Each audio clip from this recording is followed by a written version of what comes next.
Mais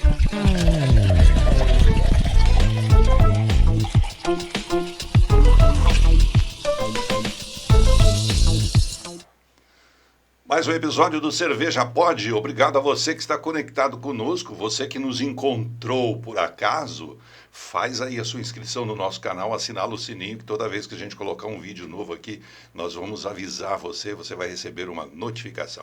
Mas esse nosso novo episódio que estamos hoje preparando para você com muito carinho, você que já nos acompanha, você que assistiu os demais episódios deve estar achando estranho, porque o cenário hoje está diferente aqui, nós estamos em posições diferentes. Aqui o meu queridíssimo amigo João Saciloto, que é o grande mestre cervejeiro, especialista em cerveja, que fica... Mas hoje nós achamos alguém melhor, hein? Que fica sempre na minha frente, agora está do meu lado.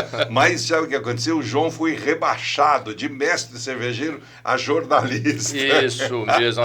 Isso não foi um rebaixamento, puxa vida, foi um enaltecimento. Ô, João, bem-vindo mais uma vez. Muito obrigado. Ainda mais porque você já me enche tanto a bola todas as vezes, nós achamos uma pessoa melhor para falar sobre o mundo cervejeiro. Hoje nós estamos recebendo um convidado mais do que especial, que aliás não é nem convidado meu, é convidado do João, que tem uma história longa aí com o João, e eu vou deixar que o João faça a apresentação do Rodrigo, porque o Rodrigo, já dei as boas-vindas ao Rodrigo aqui na recepção. Prazer. Mas eu vou deixar que o João faça essa introdução. Então hoje nós estamos recebendo aqui o meu amigo particular, o Rodrigo. Ele não é o Rodrigo Silveira, é o Rodrigo da Invicta. Todo mundo conhece aqui já no mercado. Quem nunca tomou uma cerveja que ele fabrica. O sobrenome do Rodrigo é Invicta. Rodrigo Invicta Silveira.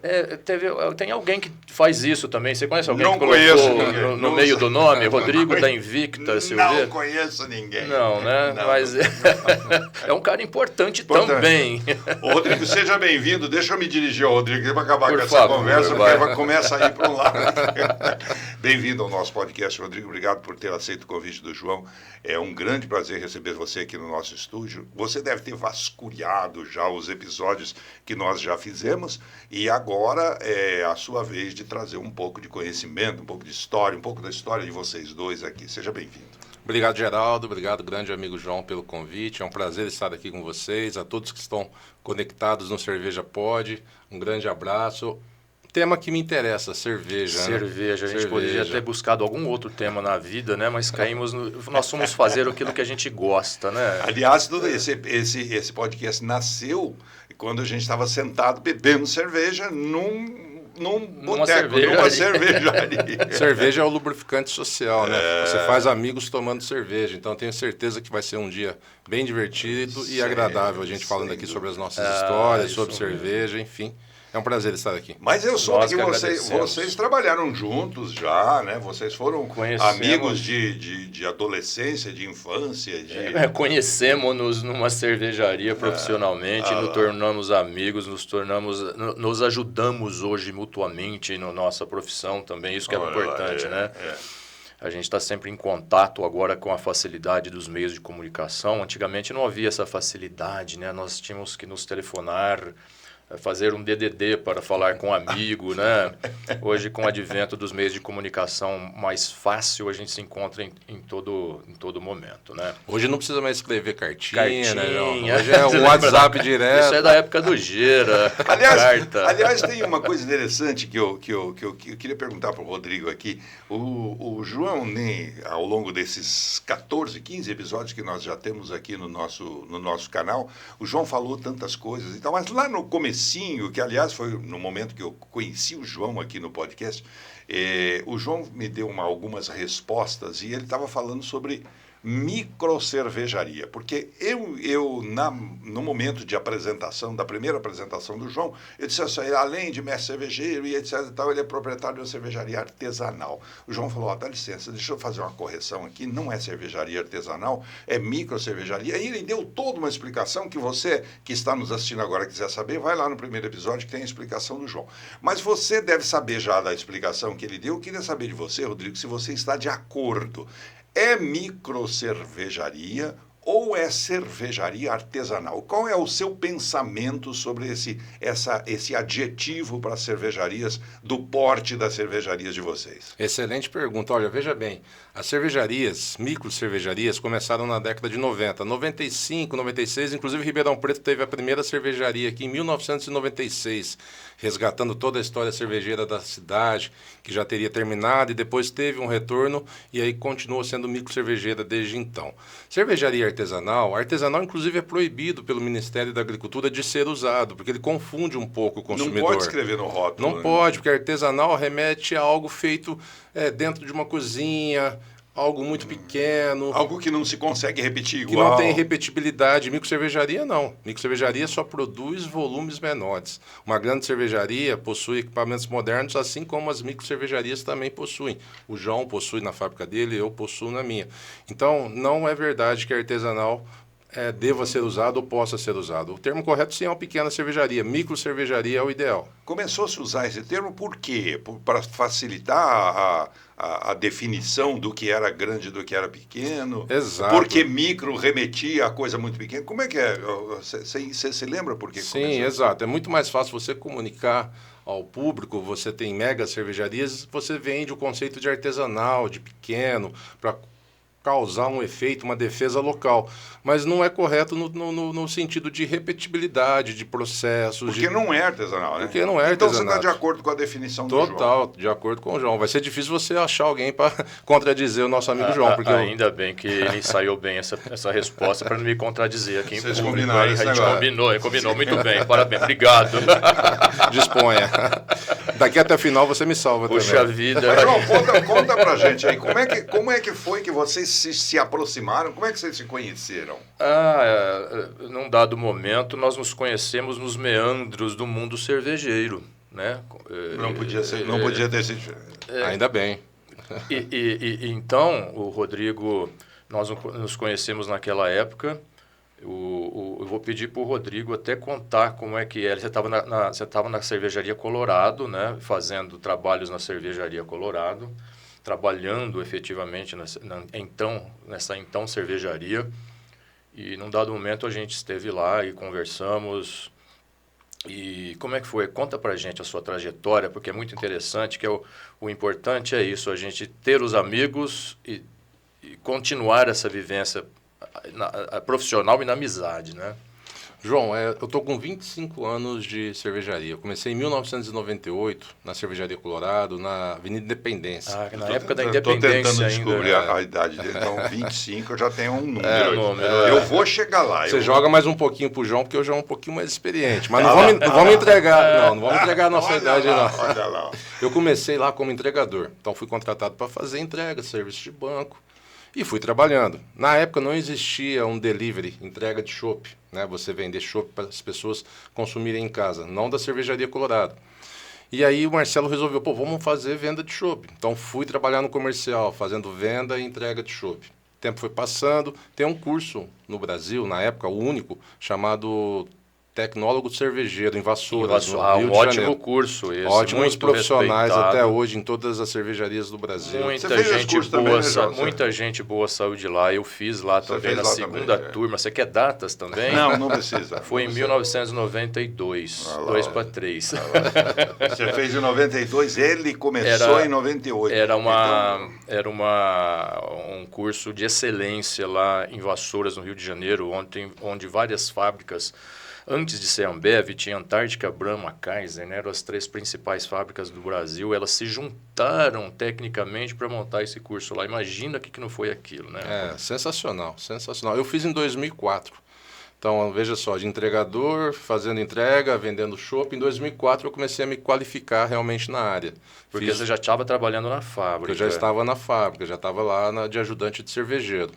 Então, fiz o curso era um curso longo, então não é um final de semana, é um ano todo. Imersão total, você ficava hospedado lá na escola. Exatamente. Agora tem outros cursos. Mas olha que interessante isso que ele está falando, era um curso longo, ficava hospedado na escola e o conceito deles não era simplesmente ir e ensinar as teorias.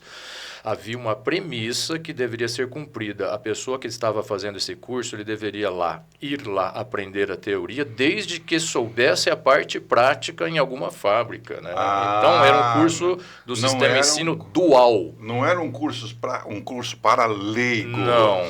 Era um curso para atuantes da área cervejeira. Quer dizer, um curso de aperfeiçoamento. O pré-requisito era fazer o que o Rodrigo na época fazia. Sabia a prática de se fazer cerveja numa fábrica. Aliás, isso me remete... Você coordena um curso de pós-graduação, né? É um curso na Unesp de pós-graduação em tecnologia cervejeira. Tecnologia cervejeira. Formamos a primeira turma já e estamos a caminho da segunda. E hoje tem outros cursos. Hoje temos várias escolas no Brasil. João, sabe como que eu consegui realizar esse curso? Você te contei isso já? O escambo, a troca que eu fiz? Me conta. Na época, o nosso diretor, o Marcelo, ele presenteou vários colaboradores com algumas viagens internacionais. E era um valor substancialmente alto. Que interessante. E eu estava namorando o curso. E os valores do curso eram similares com o da viagem. Aí eu barganhei a viagem pelo curso. Você abriu mão da viagem internacional. Só, o investimento. Isso é que é amor pela cerveja. Foi. E aí fiz o curso, já voltei para a fábrica como responsável da fábrica. Vale lembrar que nessa época não tínhamos tantos profissionais disponíveis. Hoje já não temos também, porque o número de fábricas se multiplicou, né? Mas na época a gente não tinha cervejeiro, não tínhamos especialistas. Então voltei para Colorado já como responsável pela fábrica, responsável por desenvolvimento de novos produtos. E aí criei algumas receitas lá, né? Melhorei processos, eficiência, criei algumas receitas. E em um dado momento caiu na minha frente o João. Essas receitas que você desenvolveu ainda estão aí? A Colorado ainda usa essas receitas? Essas receitas circulam até hoje, que é a Cauim, a Ápia, que é a cerveja com mel. Inclusive a Cauim, quando fiz, foi a primeira cerveja com mandioca no Brasil. Foi. Hoje existe, inclusive, um benefício fiscal para quem utiliza mandioca nas cervejas, para fomentar o cultivo do plantio da mandioca. Olha só. E a gente fez isso lá em 2005. A gente já produziu cerveja com mandioca. Eu vou até interromper e quero dizer que esse processo das principais receitas que o Rodrigo desenvolveu nessa cervejaria fez parte de um grande projeto até comercial para se remeter à cidade a responsabilidade de ter cervejas regionalizadas aqui. Eu não sei se é bem isso que eu falei, mas essas 4 receitas foram a cerveja de mandioca, né? Exato, a cerveja com mel. A cerveja com mel. Cerveja com rapadura. Com rapadura e com café. E café.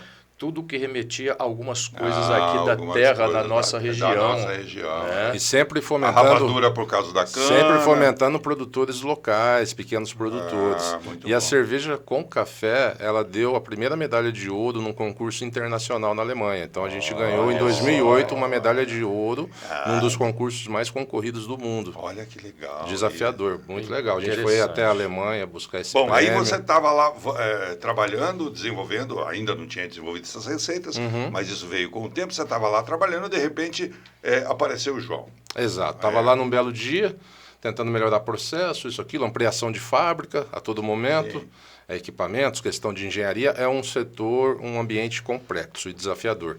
E aí me chega João Saciloto, numa mesa como essa, sentado... Não, você não tinha falado me chega, você tinha falado assim, me cai o João Saciloto dentro da fábrica. Do nada me cai o João Saciloto sentado à minha frente. Eu fico imaginando que o João, desse tamanho, caindo, nós deve ter esparramado cerveja. Foi uma explosão. Foi mosto para todo lado. Você caiu no tanque. Caí no tanque, não quis sair mais de lá. Era comum vir grandes cervejeiros já experientes de outras fábricas ajudarem as pequenas cervejarias, né? E o João, por ter uma ligação com Ribeirão Preto, não deve ter sido difícil encontrá-lo. Onde é que você estava nessa época, João? Eu já tinha saído de uma grande cervejaria, também havia trabalhado na maltaria. E eu estava trabalhando em Sertãozinho, numa fábrica de equipamentos que fabrica barris. É a única fábrica de barris do Brasil, a HVIC, famosa também.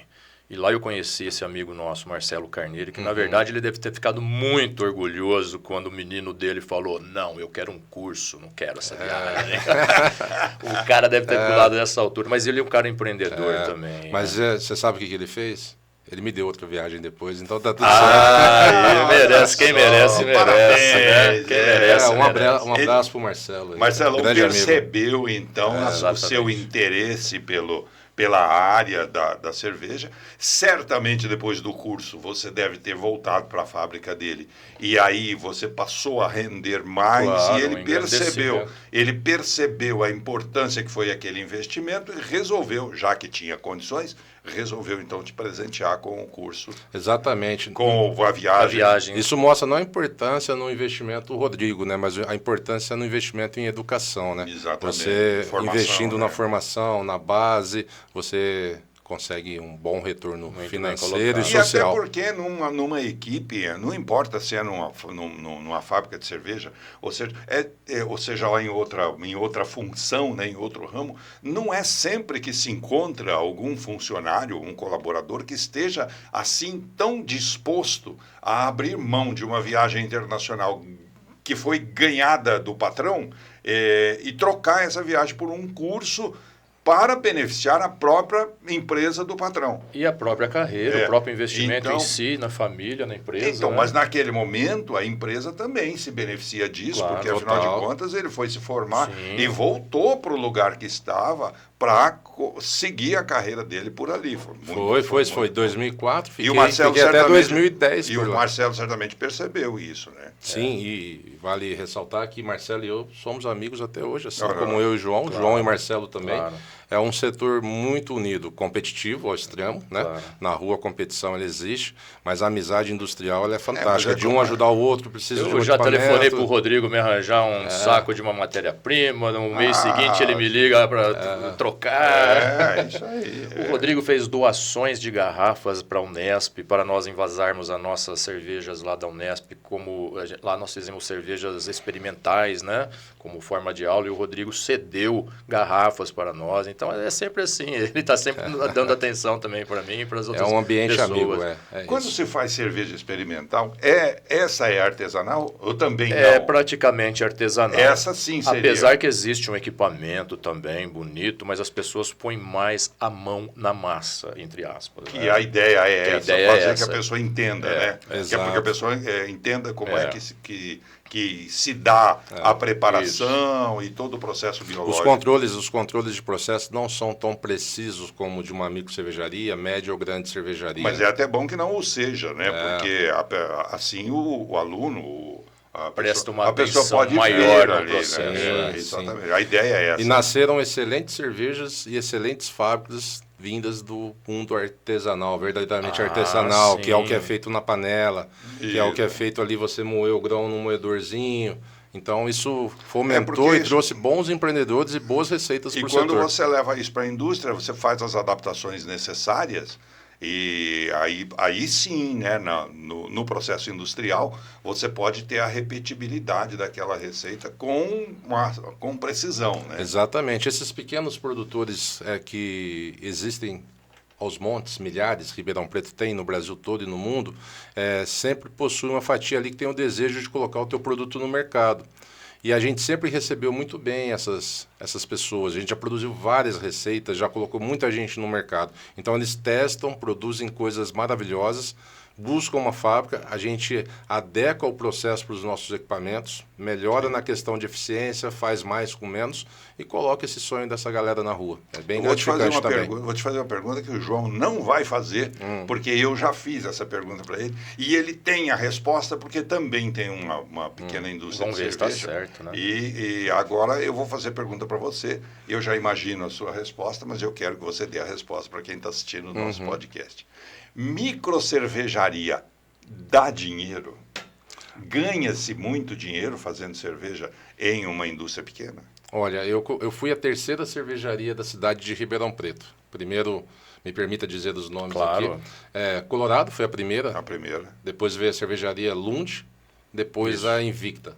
Eram uns 150, 200 pequenas cervejarias. Hoje, são quase 2.000 fábricas espalhadas pelo Brasil. Então, o que eu falo para vocês e para quem está aí conectado conosco cuidado, tenha um bom plano de negócio. A questão tributária, a questão de gestão, ela é muito mais impactante do que a paixão de estar fazendo a tua cerveja, o teu produto. Então é um negócio de alto risco, com barreiras hoje altíssimas, porque os custos para a montagem de uma fábrica estão elevados e o retorno ele é baixíssimo. Então tem que tomar muito cuidado. É uma fábrica de cerveja, não é uma fábrica de dinheiro. Exatamente. Se você quer ficar rico fazendo cerveja, eu conheço alguns. Basta você ser milionário. Então, quer ficar rico é a Ambev, por exemplo. A Ambev ganha muito dinheiro. Milionário está ficando rico, rico está ficando pobre. Então, cuidado. Se você for milionário, você fica rico. Isso, tá bom. Aí para baixo. Para baixo. Tá bom. Então vai em frente, João. Mas é interessante isso que ele falou.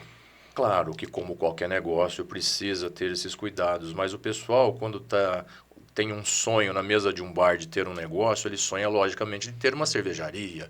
Ele se enxerga bebendo de graça o seu próprio produto e colocando e inventando receitas e achando que a população vai correr atrás dessa receita como se fosse a melhor coisa do mundo. Né? E pode até ser a melhor coisa do mundo, só que o Rodrigo estava falando, precisa ter gestão, precisa ter uma boa área comercial, uma padronização, e a gente acaba aprendendo isso, saindo um pouco desse lado romântico, né?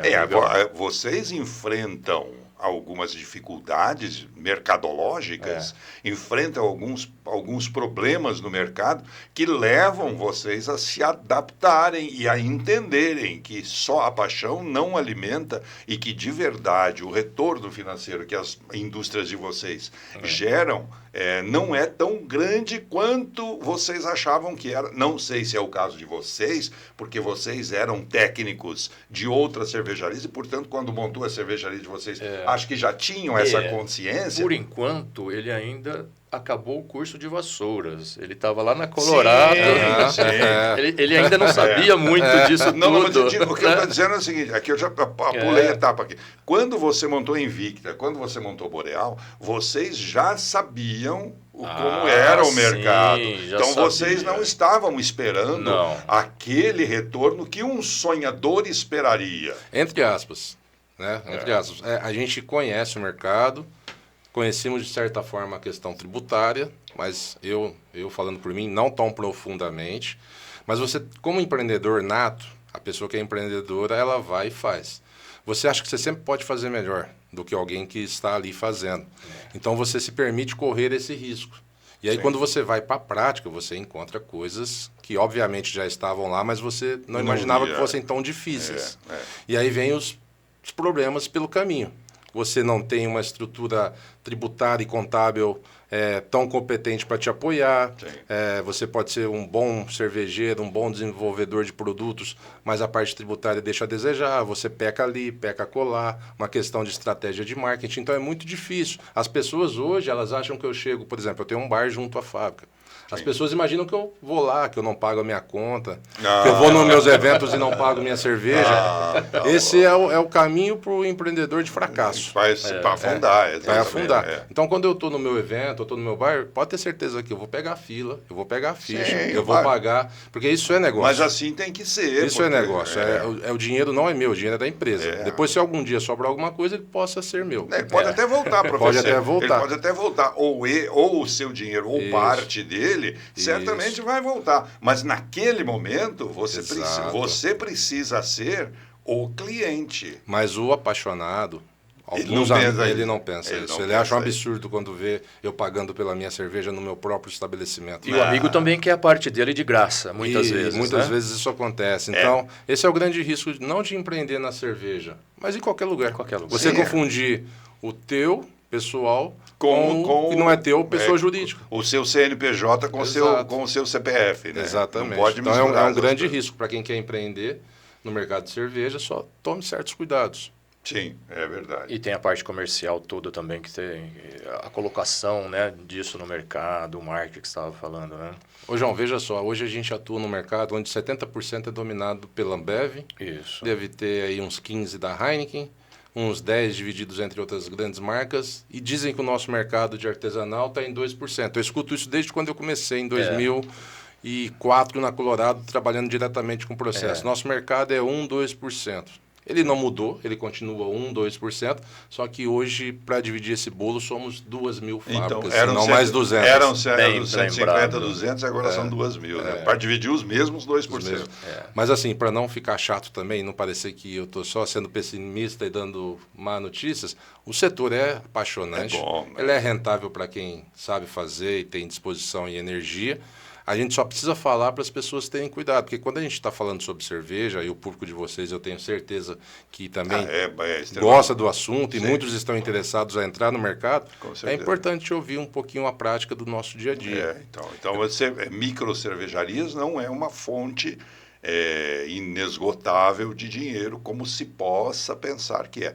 É rentável, sim, tem uma maneira, tanto que você tem uma equipe de funcionários. Equipe forte, o João tem lá uma equipe de funcionários, é possível manter essa equipe, pagar essa equipe, manter o equipamento, tudo bem. É uma empresa que logicamente anda, deve dar algum lucro para vocês, porque ninguém... Claro, um trabalho de graça. Não é possível, você tem que sobreviver de alguma forma. O nosso caviar tem que ficar garantido.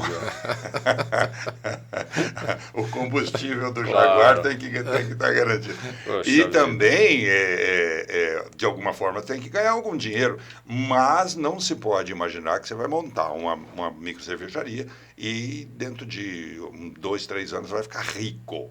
Então, isso não é verdade. Né? Que pena que eu me decepcionei com isso. É um trabalho. E depois de um investimento feito, na verdade, não é muito fácil você sair dele, né? Porque você tem um patrimônio. Foi investido, né? Você tem um patrimônio investido que você não se livra dele com tanta facilidade, porque esse não é um mercado como é vender um carro, como é vender uma casa, como é vender uma geladeira. Aquele equipamento todo, para você se desfazer dele, você tem um mercado muito específico para isso. Exatamente. É igual o Caverna do Dragão, né?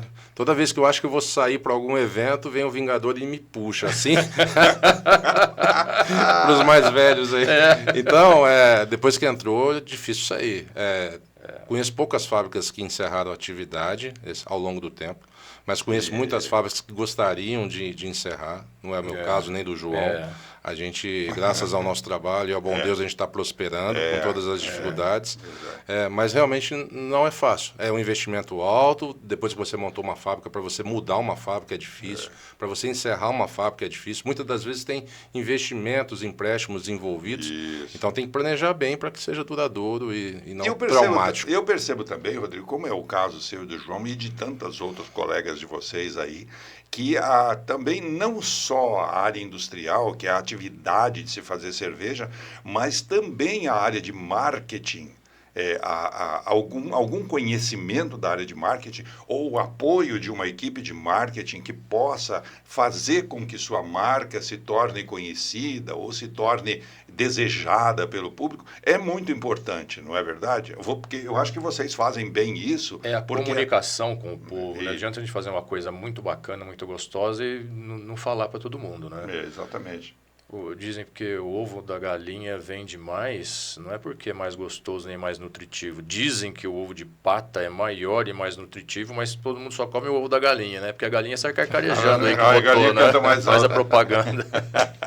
E a grande dificuldade desse mundo hoje, que está totalmente digital, a Invicta, quando começou em 2011 ali, quando estava no início do Facebook, era muito fácil você fazer uma divulgação, a entrega era violenta. Então nós pequenos tivemos a oportunidade de sermos vistos. Okay? Sim. Só que com o avanço da mídia social, Facebook, Instagram e outras plataformas, todo mundo canalizou dinheiro, investimento para essas plataformas. Então hoje, para você ser visto, você tem que ter um tráfego orgânico, um tráfego pago muito elevado. Então hoje é muito mais difícil do que alguns anos atrás.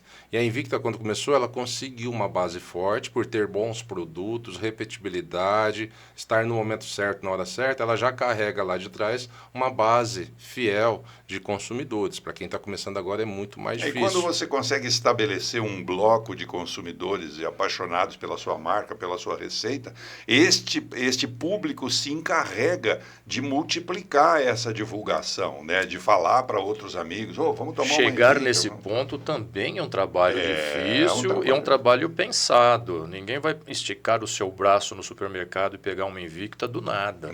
A pessoa pensou, ela já tomou, ela já ouviu, ela já ouviu os amigos, Então, é uma coisa de respeito. Você coloca uma cerveja nova no mercado, ela vai ficar lá no supermercado maior do mundo, ninguém vai esticar o braço para Não, pegar. e o João nos deu uma explicação aqui num determinado momento, Rodrigo, assim, você põe uma garrafa de cerveja sua na prateleira do supermercado e do lado dela, do lado esquerdo, do lado direito, atrás e na frente, tem uma garrafa de cerveja de uma mega cervejaria que tem uma potência de marketing e é conhecida por todo mundo. Então, qual cerveja que as pessoas vão pegar? Se a sua normalmente acaba sendo mais cara que a cerveja da grande cervejaria, até porque ela é uma bebida diferenciada e tem um custo diferenciado, mas o grande público, você vai lá encher o carrinho, dificilmente alguém vai encher o carrinho de Invicta.